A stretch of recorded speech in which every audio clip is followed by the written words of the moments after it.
For those who may be watching and have never heard of Shiny Ribs before out there in TV land, give us the Cliff Notes version of what is this phenomenon called Shiny Ribs anyway? Well, it's it's just my own musical world that I've sort of since I left the Gourds, just delved in and explored some things that I wanted to explore musically, like swamp pop, soul music, funk music, a lot of regional musics, country music that I like from the area, from the Golden Triangle area mainly. Just being able to stretch my wings a little bit, and then it's just built over the years. I started just playing shows by myself, and then I started bringing a person with me and another person with me, and a lot of musicians from around Austin have been in the band at one time or another. Maybe it was just one gig, a pickup gig or something, and eventually it grew into this dream band with the horns, the Tijuana Trainwreck horns, and the Shiny Soul Sisters. Kind of a Mad Dogs and Englishmen thing going on, is the way I think of this band, and but put through my own freaky musical prism.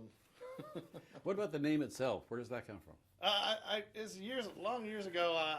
There was a transient lady who lived near my house, and this was in Dallas. I think when I was living in Dallas, even Lower Greenville over there, and she gave me a nickname, Shiny Ribs. I'd given her some barbecue or something one day. I had a bunch of barbecue, and gave it to her. And she called me Shiny Ribs, and she hung out and was always around the neighborhood, and she always called me Shiny Ribs. It was the nickname she gave me, and so fast forward years forward, I got my first computer, and I set up my first email address, and I used Shiny Ribs at AOL. I don't know why, because to me, an email address at the time, I thought it was supposed to be like a band name. And I didn't think of anything practical like K. Russell at AOL. So it was just a name I've always had around, and I used for various things like that. And when time came to call it something, I was like, man, that's a great name. It doesn't mean anything. There's nobody. I'm the only thing called Shiny Ribs, so and it's fun to say. It's catchy. It's very catchy. It's a great band name. Yeah. I mean, grammatically, it's questionable, but it's catchy. So this is the fourth album for Shiny Yeah. Ribs, I Got Your Medicine. Yeah. And it does show some evolution, changes, different influences over the years. But let's start with the name. So where does the name I Got Your Medicine come from? Well, it's a title track, and it's a song about some friends of mine I was helping some years ago. They were really hard. They were down their luck, and I was helping them out. And it was often about taking them to the pharmacy and buying their medicine for them because they couldn't afford the medicine. And hearing many conversations of a husband to his wife over the phone as I'm driving in the car, it's okay, I got your medicine. It's all right. To me, it's a sweet thing to say to somebody in that regard. That's what the song means to me. It's kind of a troubled, economically troubled family and struggling to pay for health care, basically. I mean, not to get political or anything, but that's what it's about, and that's simply it. I mean, and to me, the bigger idea of it is the music is medicine. What I think music is medicine, and the idea of Shiny Ribs is we want to make people feel better. If they come to a show, I want them to leave smiling and happy and dancing out the door. That's what I want. That's what I'm attempting to do every time I get on the stage. So. Well, I think part of your philosophy about life in general and musically is that sometimes people take themselves and life a little too seriously for their own good. Hey, it's time to chill every now and then. You just gotta let loose and have fun because without that, what's it worth? What is life? Yeah, exactly. I mean, I have my moments where I'm way too serious. I get downs like everybody else, and usually music helps me get out of it. Singing to myself sometimes makes me feel better. Yeah. So musically, this album is it's got some heavy New Orleans influences. I mean, your music's always had that kind of R&B funk thing, that groove under it, but this one even more so than usual. How come? Well, I play in Houston a lot, and Shiny Ribs really has its early roots in Houston at a club called Under the Volcano. A guy named Pete Mitchell gave me a monthly gig for years. And playing that monthly gig, I developed this band and all these songs. And and made musical friendships with a lot of people there. Some teachers at Rice, and a guy named Clint Broussard is a DJ there. And they turned me on to Swamp Pop. They started asking me, "Do you like Swamp Pop?" And I kind of knew what that was, but it's such an obscure little genre that I was like, "Oh yeah, maybe I don't really know what that is." I mean, I heard Doug Somm talk about Swamp Pop, but I never had the chance to explore that with Doug, and so those guys educated me, and I got deeper into that scene and that music, just listening to comps they made for me and just soaking it up, and reading about Sugar Hill Recording Studios in Houston, which is one of the oldest recording studios in the country, and a lot of those bands recorded there. The great history in that studio, So, and at the same time, I met a good buddy, a guy named Jimbo Mathis, famous for Squirrel Nut Zippers, but I heard some of his solo records, and I wanted to meet him, and he wanted to produce us, and so we decided to meet on neutral ground in Houston at Sugar Hill and make a record and do it live, the old-fashioned way. We all playing together. The piano and the drums are in the same room, bleeding through the mics, and so we rehearsed real good, and we're ready for it. And it took us about 3 days to make that whole record, and it's one of the greatest recording experiences I've ever had. We were all on cloud nine the whole time.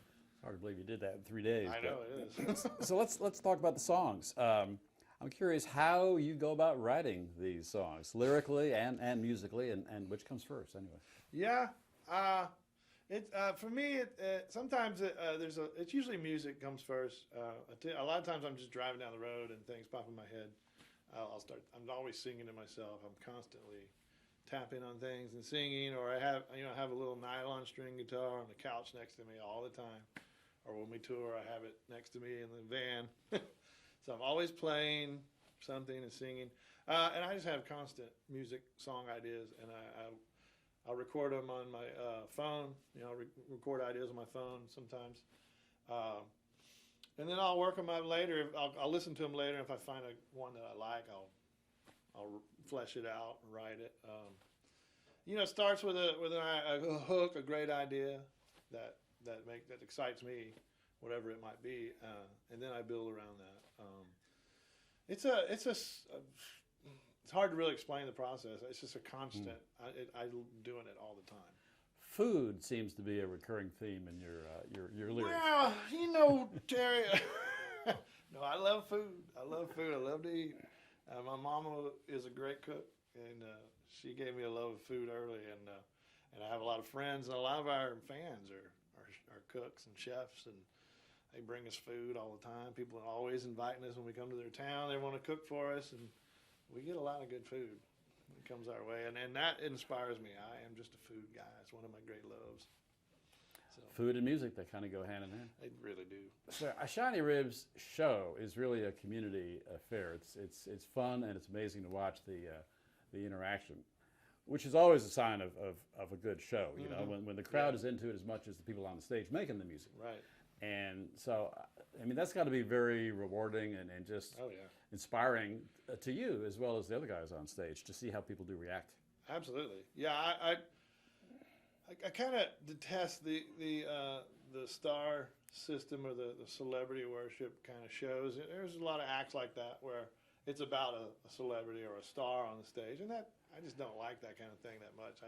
When I go to a show and I feel like the performer is there to be worshipped, you can feel that. I feel it anyway. I really want to avoid that, and I want it to be about the moment. To me, it's always about the moment. I don't want to plan it too much. I don't want to think about it too much. You just want it to happen, and that's what's great about a live show. And I've gotten really good over the years at reading crowds. You can feel a crowd, and you can kind of move them one way or the other emotionally with music. And so that's what happens for me on stage. It's a moment, the spontaneous moment of it, and I think that's contagious too.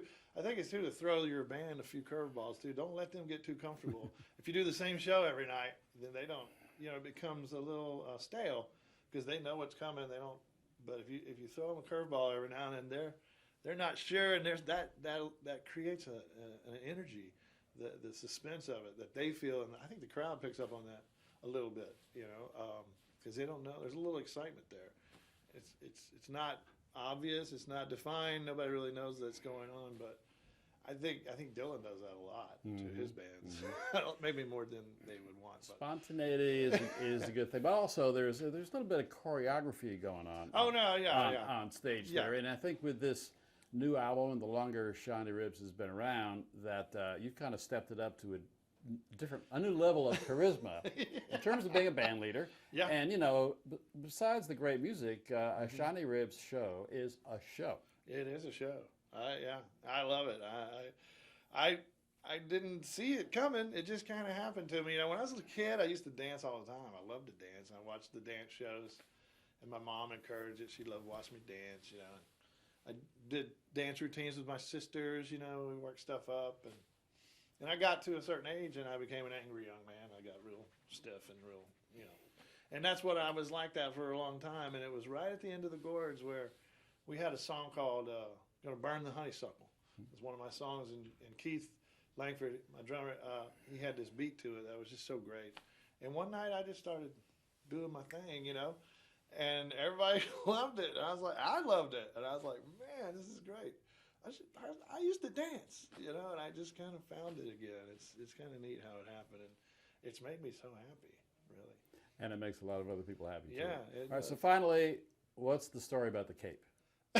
The robe, the cape, whatever you call it. Yeah, that was what is their call? The company's called Austin Bright Light Design. They're called Austin Bright. I did Blues on the Green this past summer, and it was last minute. They called a friend of mine, D, and asked D if he could ask me if I would wear this luminous cloak they were trying to do a Kickstarter for, get it started. And I was like, sure, sounds good to me. Because it's Blues on the Green. It's a big open field, you know, and it needs to be a spectacle. And I thought that sounds like that'd add to the show in a great way for people that are far away. And at night, it would really pop. So I thought, yeah, it was worth trying, and it was awesome.